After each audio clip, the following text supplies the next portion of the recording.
வணக்கம். நான் டாக்டர் ராமநாதன் அர்ச்சனா. இன்றைக்கு 2025 ஆண்டு ஜூலை மாதம் 20ஆம் தேதி ஒரு முக்கியமான இன்னொரு வீடியோ அந்த ஒருங்கிணைப்பு குழு கூட்டங்கள் என்றா என்ன, டிசிசி மீட்டிங் என்றா என்ன, அதில் என்ன செய்யலாம் என்ன செய்யலாது, இது தொடர்பாக சில வீடியோக்களை போட்டு கொண்டிருக்கிறேன். முரண்டு பிடிக்கணும். ஸோ நாங்களும் முரண்டு பிடிப்போம். சமாதானமாக போகிறோம்டா நாங்களும் சமாதானமாக போகிறோம். விஷயத்துக்கு வருவோம்.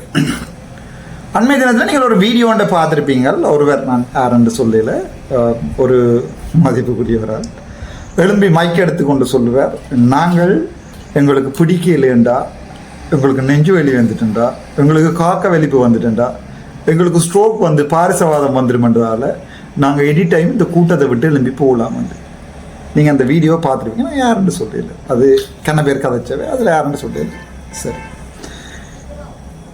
இடத்துல ஒன்று போடுறேன், அதையும் நீங்கள் பாருங்கோ. அதை நான் வாசிக்கிறேன், போட்டால் தனி பிரச்சனை வாசிக்கிறேன். ஒவ்வொரு கூட்ட நடவடிக்கை, அதாவது இந்த சர்க்குலர் ஒன்று இருக்குது, அதாவது வந்து ஒரு டிசிசி மீட்டிங்கை வந்து எப்படி நடத்தலாம்னு ஒரு சர்க்குலர் ஒன்று இருக்குது. அந்த சர்க்குலர் வந்து வாசிக்கிறேன். 2022 ஆண்டு 21ஆம் ஆண்டு 2ஆம் மாதம் படிக்கிடப்பட்ட சுற்றறிக்கை 2/2021 தேசிய பாதுகாப்பு உள்நாட்டு அலுவல்கள் மற்றும் அனர்த்த முகாமைத்துவ ராஜாங்க அமைச்சர் அந்த வெளியிட்ட அந்த சுற்றறிக்கையினுடைய 20வது செக்ஷன் சொல்லுது, ஒவ்வொரு கூட்ட நடவடிக்கையும் முடியும் வரை பிரதான அலுவலர்கள் அனைவரும் கட்டாயமாக தொடர்ந்து இருக்க வேண்டும். திரும்ப வாசிக்கிறேன், எனக்கு சிரிப்பு வந்துட்டு. ஒவ்வொரு கூட்ட நடவடிக்கையும் முடியும் வரை பிரதான அலுவலர்கள் அனைவரும் கட்டாயமாக தொடர்ந்து இருக்க வேண்டும். அப்போ நீங்கள் என்ன செய்யலாது? சர்க்குலரை வயலேட் பண்ணி நான் கேட்ட கேள்விக்கு எனக்கு நெஞ்சு வலிக்குது. நீங்கள் விழுந்து காக்க வலிப்பு மாதிரி வந்த மாதிரி ஒரு கால் அப்படி மடக்கி மடக்கி மடக்கி அப்படி அடித்து நாங்கள் உங்களை கூட்டிக் கொண்டே ஹாஸ்பிட்டலில் விட்டாவளிய, மற்ற மாதிரி உங்களுக்கு நெஞ்சு வலிக்குது என்று சொல்லி அவசரமாக மெடிக்கல் எமர்ஜென்சி என்று உங்களை ஹாஸ்பிட்டலுக்கு அனுப்பினாலோ தவிர சர்க்குலர் சொல்லுது, நீங்கள் யார் உங்களை கேள்வி கேட்டு நெஞ்சு வலி வந்தாலும் நெஞ்சை இருக்க பிடிச்சு கொண்டு அந்த 20வது செக்ஷனில் தெளிவாக சொல்லியிருக்கிறது, ஒவ்வொரு கூட்ட நடவடிக்கையும் முடியும் வரை பிரதான அலுவலர்கள் அனைவரும் கட்டாயமாக தொடர்ந்து இருக்க வேண்டும். ஆகவே நீங்கள் கட்டாயமாக தொடர்ந்து இருக்கிறதுக்குரிய நடவடிக்கைகளோட வருமாறு அன்போடு அழைத்து கொள்கிறோம் உங்களை. நீங்கள் ஒரு அரசலுவலராக இருந்து கொண்டு டிசிசி மீட்டிங்கு நாங்கள் வர மாட்டோம், நாங்கள் அந்த வடிவை சொல்கிற மாதிரி வந்தாங்களை மெல்லமாக எங்களை நீங்கள் மென்மையாக பாவிக்க வேணும். நாங்கள் 20 வருஷமாக அதில் இருக்கிறோம் இதில் இருக்கிறோம் என்று பூச்சாண்டி கதைக்கிறாது. ஏனென்றால் இந்த சர்க்குலர் தெளிவாக சொல்லுது, பார் ஆஃபீஸர் அவர்கள் அவ்வளோ பேரும் முடியும் வரைக்கும் கட்டாயம் இருக்கும். 2வது யோஜனைக்கு வரும். அண்மை தினங்களில் இந்த பிரேச தவிசாளரை கொஞ்சம் பேரை கூப்பிட்டு வச்சு அடிக்க விட்ட இதை பிளான் பண்ணி எங்களோட ஜிஏ பிரதீபன் இந்த வீடியோவை பார்க்கட்டும். அதே நேரம் மிஸ்டர் முரளிதரனும் இந்த வீடியோ பார்ப்பாருன்னு நினைக்கிறேன். ஆகவே நீங்கள் இந்த தவிசாளர்கள் மேலே கூப்பிட்டு கூத்தடிக்கிற வேலையில் கொஞ்சம் ஜோசிச்சு செய்யுங்கோ. ஏன்னா நான் சட்ட ரீதியாக நடவடிக்கை எடுக்கிறதுக்கு தயாராகிறோம்.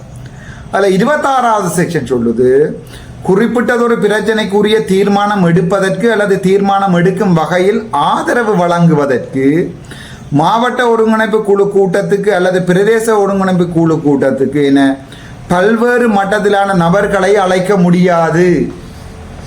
அதாவது உள்ளூராட்சி ஆணையாளரை நீங்கள் அழைக்கலாமே ஒழிய உள்ளூராட்சி தவிசாளரை எல்லாம் அழைச்சி கூத்தடிக்க இயலாது. பல்வேறு மட்டத்தில் எல்லா லெவலில் இருந்தும் எல்லாரையும் கூப்பிட இயலாது. தெளிவாக சொல்கிறது 26வது செக்ஷன் சொல்லுது, கேளுங்கோ. குறிப்பிட்டதொரு பிரச்சனைக்கு உரிய தீர்மானம் எடுப்பதற்கு அல்லது தீர்மானங்களை எடுப்பதற்கு தீர்மானம் எடுக்கும் வகையில் ஆதரவு வழங்குவதற்கு மாவட்ட ஒருங்கிணைப்பு குழு கூட்டத்துக்கு அல்லது பிரதேச ஒருங்கிணைப்பு குழு கூட்டத்துக்கு என பல்வேறு மட்டத்திலான நபர்களை அழைக்க முடியாது. அவ்வாறான சந்தர்ப்பம் ஒன்றில் அவசியப்படுமாயின் ஒரு சில நாட்களுக்கு முன்னரே அவர்கள் அழைத்து குறித்த விடயம் தொடர்பான கருத்தை எழுத்து மூலம் மாவட்ட செயலாளருக்கு அல்லது பிரதேச செயலாளருக்கு அறிவித்திருத்தல் வேண்டும். அதாவது உங்களுக்கு யாராவது ஒரு பிரச்சனை சம்பந்தமாக பிரதேச செயலாளரை கூப்பிட போறீங்கன்றா, தவிசாளரை கூப்பிட போறீங்கன்றா, குப்பையாளராக நான் 300 ஓட்டில் வந்து நாங்களும் மக்களுடைய பிரதிநிதின்னு சொல்லி கூவி கொண்டு திரிகிறார்கள், நீங்கள் கூப்பிட வேணுமாக இருந்தால் நீங்கள் திணைக்கள தலைவர்களை கூப்பிடலாம், ஆனால் தவிசாளரை கூப்பிடலாது. இந்த தவிசாளரை கூப்பிட்டு லைனில் இருக்கிறது, அப்போ அடிக்கிறது, நாங்கள் இதில் பாராளுமன்றத்தில் கதைப்போம். எங்களை ஜிஏ பிரதீபன் நீங்கள் அதுக்கு பயில சொல்லுங்க, சரிதானே?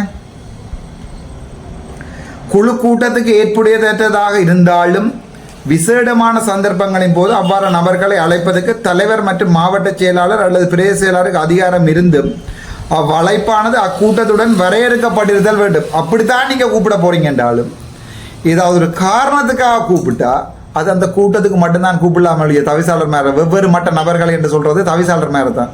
தொடர்ந்து ஒவ்வொரு முறை டிசிசி மீட்டிங்கை நீங்கள் தவிசாளரை கூப்பிடிக்க இயலாது. வேண்டும் என்பதோடு சபைக்கு ஒவ்வாத உரித்தற்ற பிரதிநிதிகள் கலந்து கொள்வதை தடுத்தலும் வேண்டும். 27வது செக்ஷன் சொல்லுது, சபைக்கு ஒவ்வாத உரித்தற்ற பிரதிநிதிகள் உள்ளுக்க வாரதை நீங்கள் தடுக்கவும் வேணும்.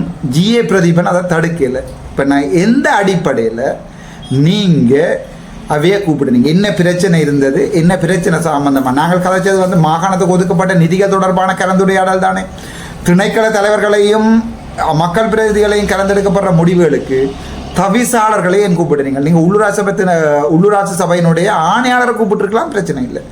தவிசாளரை கூப்பிட்டு அந்த மதிலில் குரங்க இருத்தின மாதிரி இருத்தினதுக்குரிய பதிலை ஜிஏ பிரதீபன் பாராளுமன்றத்துக்கு சொல்லவும் நாங்கள் அதை உள்நாட்டு அளவுகள் அமைச்சிட்டு நாங்கள் கேட்குறோம். அதுக்குரிய பதிலை ஜிஏ பிரதீபன் பதிலோடு சொல்லும்போ அநேகமாக உங்களுக்கு செவ்வாய் புதன்கிழமை கடிதம் வரும். சரிதானே? காட்டலாம், ஆனால் பேய் காட்டக்கூடாது. நாங்களும் இந்த சைக்குலரை வாசிப்போம். நீங்கள் முந்தி இருந்த ஸ்ரீதரன் ஐயாக்கு, கஜேந்திரமார் ஐயாக்கு, அங்கஜன் ராமநாதனுக்கு, கஜேந்திரனுக்கு, டக்ளஸுக்கு காட்டியிருக்கலாம், பேயும் காட்டியிருக்கலாம். அர்ச்சுனா ராமநாதனோட கொஞ்சம் கஷ்டம். எனக்கு நீங்கள் பயில சொல்லுங்க, 26வது 27 செக்ஷன் படி எந்த அடிப்படையில் நீங்கள் பல்வேறு மட்ட தலைவர்களை உங்களுக்கு அழைச்சனீங்க? தவிசாளர்களை எந்த அடிப்படையில் நீங்கள் அழைத்தனீர்கள்? ஆகவே அதற்குரிய பதிலை சொல்லவும். ரைட், என்ன உண்டு தேசிய பட்டியலும் பாய்ச்சாச்சு, அதை இன்னொரு வீடியோ போட்டு. ரைட், ஆகவே இந்த விடயங்களுக்கு எங்களுடைய ஜிஏ பிரதீபன், அதே நேரம் ஜிஏ முரளிதரன் நீங்கள் கூப்பிட்றதாக இருந்தால் எங்களுக்கு அதுக்குரிய பதிலை சொல்லுங்க. நாங்கள் பாராளுமன்றத்தில் கேள்வியாக போகிறோம், அங்கே இருந்து வேறும் உங்களுக்கு. ஸோ நீங்கள் வயலேட் பண்ணியிருக்கிறீங்கன்னு ப்ரூஃப் ஆகிற சந்தர்ப்பத்தில் அதற்குரிய நடவடிக்கை எடுக்க சொல்லியே நாங்கள் கேட்போம். நன்றி, வணக்கம். நீங்கள் விளையாடினா நான் விளையாடுவேன். நீங்கள் டீசெண்டாக போகிறேன்னா நான் நம்மளோட அண்ணான்னு சொல்லி நல்ல வடிவாக கதைக்கிறேன். இல்லை நீங்கள் முரண்டு தான் படிக்க போகிறீங்கன்னா நான் ஒரு மெடிக்கல் அட்மிட் காட்டி தான் நிப்பாட்டுவேன். நன்றி, வணக்கம்.